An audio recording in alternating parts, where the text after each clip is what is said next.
Hello and welcome to another video. In this video, I'm gonna reply to one of the questions I had on Facebook. So how to cancel Google AdWords, or as they call it as now, because Google has changed the name from AdWords to ads.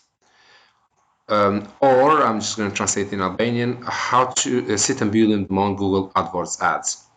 Okay, so I'm gonna go straight there. First, you need to log into your Google AdWords account. So you can just type in Google Ads. Once you're there, basically, so it's going to be ads.google.com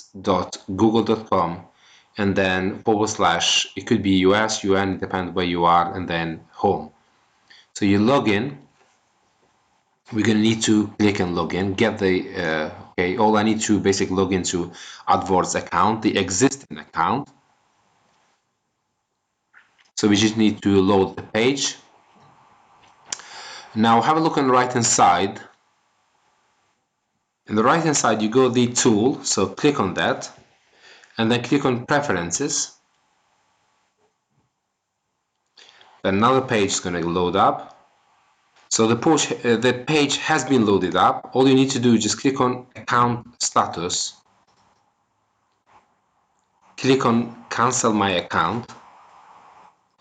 And then click again cancel account. Now if you need to, the account has been cancelled for the moment. If you need to reactivate, then you're going to need to go in the same link and just click on reactivate my account if you want the account back. However, if you don't want to have it back, then basically this account will be cancelled. It says in here, this account is cancelled, ads in the account are not running. So basically this is how you cancel the AdWords account. Remember, before you used to call Google AdWords, however now has been changed and is Google Ads, because it just changed the name, that's all. So this is how you cancel AdWords account or Google Ads. Thanks for watching this video.